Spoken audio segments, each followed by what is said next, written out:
Hi. Morning. Hi, I'm Thor from Film Magazine in Norway. Very nice to meet you. I'm very excited to talk to you about your new series, Concordia. Thank you for your interest. Yeah, I would say it's a really relevant series in today's world of AI surveillance and data storage. Well, the idea actually started off about 4 or 5 years ago, sort of before AI became such a topic. And it really was, I was always fascinated by utopian communities. And as you know, at the end of the 19th, early of the 20th century, companies such as Siemens, Michelin, Cadbury, Hershey's, they all wanted to figure out a way, could they create a safer, healthier, more egalitarian community for their companies. And this was a towns designed to house everybody from the president of the company and their families down to the maintenance workers. And I was thinking about what would the 21st century version of this be?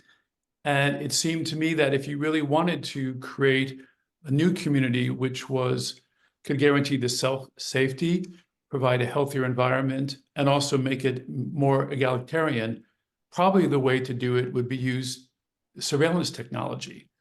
And of course, at that point, the question was everybody was assuming that any sort of AI surveillance technology had to be evil, had to be negative, had to be some part of a dysfunctional community.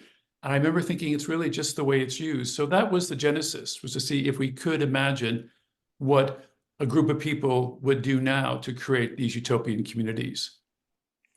That's a good point, because yeah, of course, it's how it's a technology, it's a tool, it's how you use it, but people have a slight tendency to misuse things. They do. And it was interesting to me that I had this fascinating conversation actually uh, with a friend of mine who's head of one of the big medical schools. And he was saying the things that people don't realize, if you look at all the advances in technology, particularly on the healthcare front, using AI, he said, every religion, every tradition has a concept of a guardian angel, someone looking over you that keeps you safe from harm. And some religions also make sure you act in a more moral way. And he thought, in some ways, he thinks of AI as a contemporary guardian angel. It's looking after our health, looking after well-being, and also the fact that you're being watched. Well, that could actually inspire you to behave better. So I thought it was really interesting that actually trying to imagine AI as more of a guardian angel, a little bit in a place like this new community they've created. That's an interesting dichotomy, and obviously you're kind of balancing in this series between the utopian and the dystopian. How, Exactly. and that's a very interesting topic to explore. How did you go about like doing the research for all the parts about like AI? It's progressing so fast. And one of the things the experts told us is that uh, you should try to set the show in the present, because anything, if you set it in the future, whatever you're thinking of will have been outdated by then. So partly the idea was to set the show now, and hopefully that we would at least be on the same level of the technology. The other thing they said is that actually it would be much more interesting if you could think about how to integrate technology into existing communities.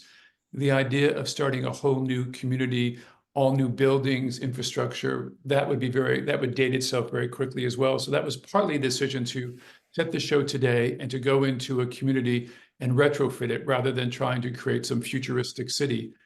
And also, I think we wanted to make it seem as if it were very livable, and also quite a sustainable community. So all of the information we got was on the technology and also the application of it. Yeah, that's quite interesting. And I'm also wondering then, like, how do you think people will react to this series? And do you th what kind of discussion do you think it will ignite?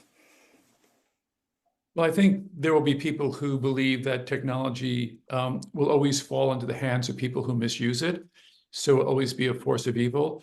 And I think that is always the threat. In our story, uh, it's really the original sin that has to do uh, uh, in the history of Concordia rather than any particular misuse of the technology. I think that will always be the debate, and I think the debate, I'm hoping, will also be about it's here to stay. How do we use it to our benefit, and how do we protect ourselves against its abuses? I don't think we'll ever solve that conundrum, but I'm hoping it will lead people to, to help take part in the conversation that's already taking place. Do you think we will actually create something like Concordia in the near future? I think we're so close to it in so many ways already. So I think it's, yes, I think it's going to be coming, and I think it's going to be redesigning urban communities for all sorts of reasons, for obviously to deal with the challenges of climate change, how AI can factor in that, how we can make them, again, safer, healthier. I think it's all, AI's got to be part of any equation of urban planning, urban renovation going forward. Do you say there's like a particular message you want to convey to the audience? Or is there a warning in there? Or is there a more hopeful kind of message? I'm hoping the experience of the show, of actually watching it, will raise a lot of questions. And, one of the things is, would you ever agree to live in a community such as we imagined?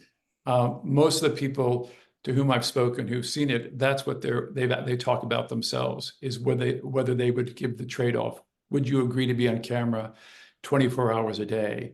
And would you believe that actually no one could ever hack into that you could have the kind of privacy the Concordia promises? So that is, I think that is the debate that I'm hearing most often, and I'm hoping it's a debate that people will have and make their own decisions about. Yeah, it's very interesting, and I find it difficult myself to say what would I do. It's, yeah, balancing skepticism and the hope for the future is a difficult task. Yes, very much so. What would you say has been the most challenging part of creating this series? I think the most challenging part was actually overcoming everybody's initial assumptions that any drama having to do with AI must be dystopian. It was really interesting when we spoke, every department head who we approached, and we would describe the show before they read the episodes.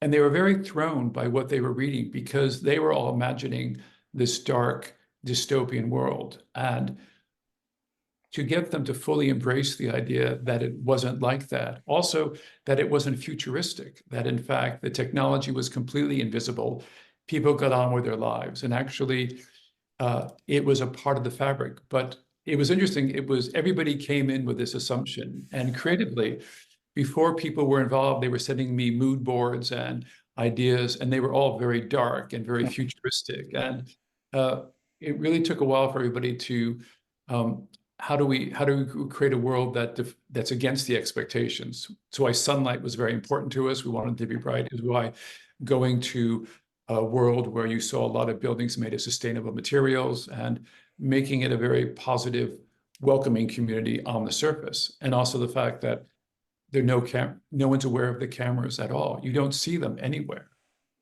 So those are the things that we had to make sure the filmmakers, everybody with whom we were involved, and also our partners, that was the brief. Do you kind of brief the actors on how they would kind of relate to the whole, surveillance part as well? Yes, I mean, clearly there were the actors who were playing characters that had been there for years.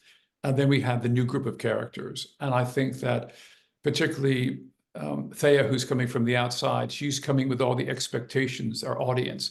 And we always have her looking over her shoulder, wondering if she's on camera, almost actually talking to camera occasionally. So she's someone who hasn't yet gotten used to the fact that it's a completely invisible presence. And again, that was very much a contrast to the other people who actually, the fact that they were on camera didn't alter their behavior at all, because they knew that no one was watching. And that was also very interesting, how to make sure that we portrayed the presence of the cameras, but seeing no one watching except at very specific moments when they needed to watch. So there was a lot of discussion about who was doing what and what their reaction was to the technology and the world in which they were living. Also, of course, it's a very complex world and a very complex story to tell. How did you go about working with that complexity? How there's a lot of characters, there's a lot of factors. How do you put it all together? This project was really, we had to sort of find our way as we went. We knew what the overall story was. We knew what we wanted the mystery, the drama to be. And we knew the world, how to integrate those two, what to reveal when. It was actually a great deal of trial and error. Much to the writer's credits, we kept going down different paths, trying to find the best way to meld the various images and what to reveal, how to reveal it. But again, it was, as I said, we started with a very strong original idea. We knew what the beginning was, we knew what the end, but finding our way through the middle was a bit tricky. Also, we wanted to make sure that as much as possible, as in any drama, that the characters have lives separate from the plot, that we at least got a little bit of a glimpse of who they were in their personal lives and moments. And then, of course, the question was how to cast it with characters we felt that also were innately sympathetic, and you would feel that going along this experience with them and wanting to be with them. It's the same questions and balancing act I think you have to do in most dramas. It's just sometimes we have the complexity also of the ever-changing technology and how that worked. Were there any particular qualities you looked for in the actors? I think we wanted actors who seemed very non-actorly. I think we wanted, I think always in the projects I've done, I do like that everyman quality. I also like diversity. I'm always interested in characters actors who can say a lot without saying anything. So it's pretty much the approach I've usually taken. And I think with a drama like this, where you have to be very subtle, you wanted to have an actor who would convey curiosity. I think what they do is the characters that seem to be listening and observing, which was important, and also reacting to the other characters around them. Apparently, there's not much time left, but I really appreciate you taking the time to talk to me today, and I'm really looking forward to actually seeing the rest of the series. I've seen the first 3 episodes, and are there any plans for more seasons of the show? The show is designed to have it come to a satisfying conclusion, but also a conclusion that leaves you asking what would happen next. So if it's well received, I'm hoping there'll be a second season. Yes, I hope so too. Thank you. Thank you so much. Great questions. Bye-bye. Bye-bye.